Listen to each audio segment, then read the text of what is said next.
मत्ती की अंजील उसका 26वां बाब। और जब यीशु ये सब बातें ख़त्म कर चुका तो ऐसा हुआ कि उसने अपने शागिर्दों से कहा, तुम जानते हो कि 2 दिन के बाद ईद फसह होगी और इब्ने आदम मसलूब होने को पकड़वाया जाएगा।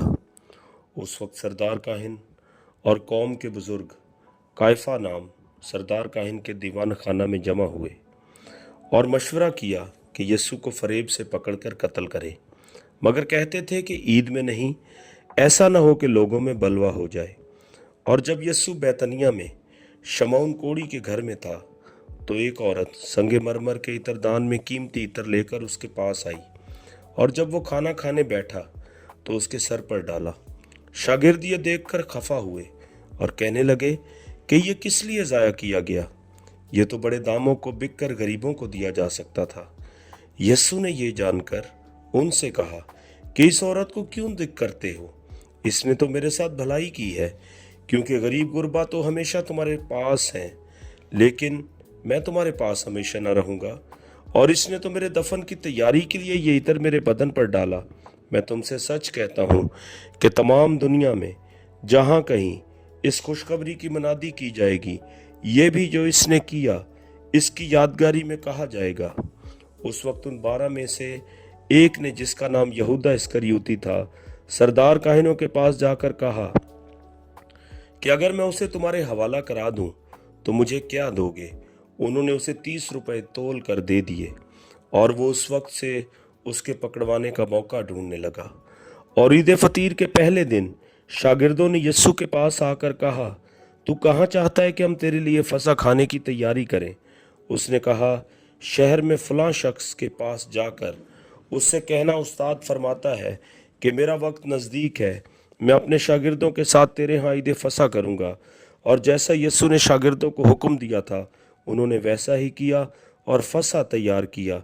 जब शाम हुई तो वो 12 शागिर्दों के साथ खाना खाने बैठा था, और जब वो खा रहे थे तो उसने कहा, मैं तुमसे सच कहता हूँ कि तुम में से एक मुझे पकड़वाएगा।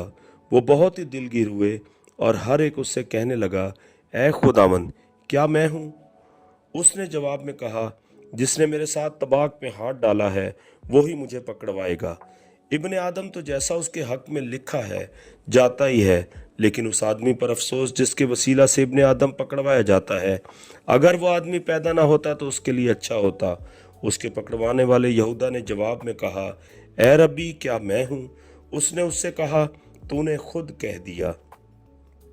जब वो खा रहे थे तो यीशु ने रोटी ली और बरकत देकर तोड़ी और शागिर्दों को देकर कहा, लो खाओ, ये मेरा बदन है। फिर प्याला लेकर शुक्र किया और उनको देकर कहा, तुम सब इसमें से पियो, क्योंकि ये मेरा वो अहद का खून है जो बतेरों के लिए गुनाहों की माफ़ी के वास्ते बहाया जाता है। मैं तुमसे कहता हूँ कि अंगूर का ये शीरा फिर कभी ना पीऊँगा, उस दिन तक कि तुम्हारे साथ अपने बाप की बादशाही में नया ना पीऊँ। फिर वो गीत गाकर बाहर जैतून के पहाड़ पर गए। उस वक्त यीशु ने उनसे कहा, तुम सब इसी रात मेरी बाबत ठोकर खाओगे, क्योंकि लिखा है कि मैं चरवाहे को मारूंगा और गल्ला की भेड़ें परागंदा हो जाएंगी, लेकिन मैं अपने जी उठने के बाद तुमसे पहले गलील को जाऊंगा। पतरस ने जवाब में उससे कहा, गो सब तेरी बाबत ठोकर खाएं, लेकिन मैं कभी ठोकर ना खाऊंगा। यीशु ने उससे कहा, मैं तुझसे सच कहता हूँ कि इसी रात मूर्ख बांग देने से पहले तू 3 बार मेरा इनकार करेगा। पतरस ने उससे कहा, अगर तेरे साथ मुझे मरना भी पड़े तो भी तेरा इनकार हरगिज न करूंगा। और सब शागिर्दों ने भी इसी तरह कहा। उस वक्त यीशु उनके साथ गतसमनी नाम एक जगह में आया और अपने शागिर्दों से कहा, यहीं बैठे रहना जब तक कि मैं वहां जाकर दुआ करूं। और पतरस और जब्दी के दोनों बेटों को साथ लेकर गमगीन और बेकरार होने लगा। उस वक्त उसने उनसे कहा, मेरी जान निहायत गमगीन है, यहाँ तक कि मरने की नौबत पहुँच गई है।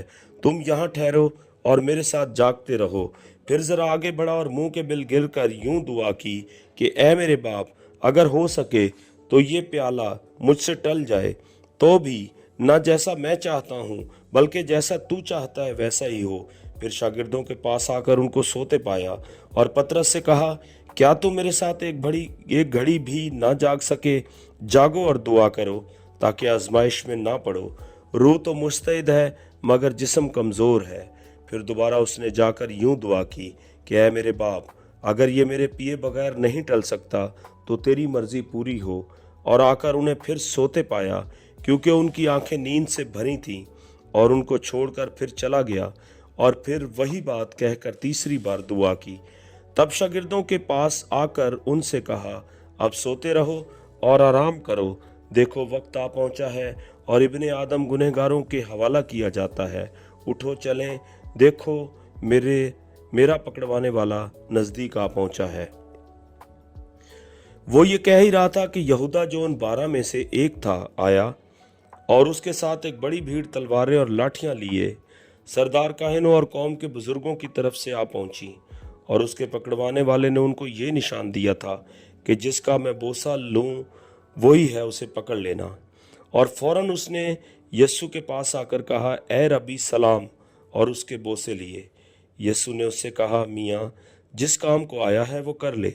इस पर उन्होंने पास आकर यस्सु पर हाथ डाला और उसे पकड़ लिया। और देखो, यस्सु के साथियों में से एक ने हाथ बढ़ाकर अपनी तलवार खींची और सरदार काहिन के नौकर पर चलाकर उसका कान उड़ा दिया। यस्सु ने उससे कहा, अपनी तलवार को म्यान में कर ले, क्योंकि जो तलवार खींचते हैं वो सब तलवार से हलाक किए जाएंगे। क्या तू नहीं समझता कि मैं अपने बाप से मिन्नत कर सकता हूँ और वो फरिश्तों के 12 तुमन से ज्यादा मेरे पास अभी मौजूद कर देगा, मगर वो नविश्ते के यूं ही होना जरूर है, क्यों कर पूरे होंगे। उसी वक्त यस्सु ने भीड़ से कहा, क्या तुम तलवारें और लाठियां लेकर मुझे डाकू की तरह पकड़ने निकले हो? मैं हर रोज हैकल में बैठकर तालीम देता था और तुमने मुझे नहीं पकड़ा, मगर यह सब कुछ इसलिए हुआ है कि नबियों के नविश्ते पूरे हों। इस पर सब शागिर्द उसे छोड़कर भाग गए। और यस्सु के पकड़ने वाले उसको कायफा नाम सरदार काहिन के पास ले गए, जहां फकीह और बुजुर्ग जमा हो गए थे। और पतरस दूर दूर उसके पीछे पीछे सरदार काहिन के दीवान खाना तक गया और अंदर जाकर प्यादों के साथ नतीजा देखने को बैठ गया। और सरदार काहिन और सब सदर अदालत वाले यस्सु को मार डालने के लिए उसके खिलाफ झूठी गवाही ढूंढने लगे, मगर ना पाई। गो बहुत से झूठे गवाह आए, लेकिन आखिरकार 2 गवाहों ने आकर कहा, इसने कहा है, मैं खुदा के मकदस को ढा सकता और 3 दिन में उसे बना सकता हूँ। और सरदार काहिन ने खड़े होकर उससे कहा, तू जवाब नहीं देता, ये तेरे खिलाफ क्या गवाही देते हैं? मगर यस्सु खामोश ही रहा। सरदार काहिन ने उससे कहा, मैं तुझे जिंदा खुदा की कसम देता हूँ कि अगर तू खुदा का बेटा मसीह है तो हमसे कह दे। यस्सु ने उससे कहा, तूने खुद कह दिया, बल्कि मैं तुमसे कहता हूँ कि इसके बाद तुम इब्ने आदम को कादरे मुतलिक की दाहिनी तरफ बैठे और आसमान के बादलों पर आते देखोगे। इस पर सरदार काहिन ने यह कहकर अपने कपड़े फाड़े कि उसने कुफर बका है। अब हमको गवाहों की क्या हाजत रही? देखो, तुमने अभी ये कुफर सुना है, तुम्हारी क्या राय है? उन्होंने जवाब में कहा, वो कत्ल के लायक है। इस पर उन्होंने उसके मुंह पर थूका और उसके मुक्के मारे, और बाज ने तमाचे मारकर कहा, ऐ मसीह, हमें नबूवत से बता कि तुझे किसने मारा। और पतरस बाहर सेहन में बैठा था कि एक लौंडी ने उसके पास आकर कहा, तू भी यस्सु गलीली के साथ था? उसने सबके सामने ये कहकर इनकार किया कि मैं नहीं जानता, तू क्या कहती है? और जब वो ड्योढ़ी में चला गया तो दूसरे ने उसे देखा और जो वहां थे उनसे कहा, ये भी यस्सु नासरी के साथ था। उसने कसम खाकर फिर इनकार किया कि मैं इस आदमी को नहीं जानता। थोड़ी देर के बाद जो वहां खड़े थे उन्होंने पतरस के पास आकर कहा, बेशक तू भी उनमें से है, क्योंकि तेरी बोली से भी जाहिर होता है। इस पर वो लानत करने और कसम खाने लगा कि मैं इस आदमी को नहीं जानता। और फिलफौर मुर्ग ने बांग दी। पतरस को यस्सु की वो बात याद आई जो उसने कही थी कि मुर्ग के बांग देने से पहले तू 3 बार मेरा इनकार करेगा। और वो बाहर जाकर जार जार रोया।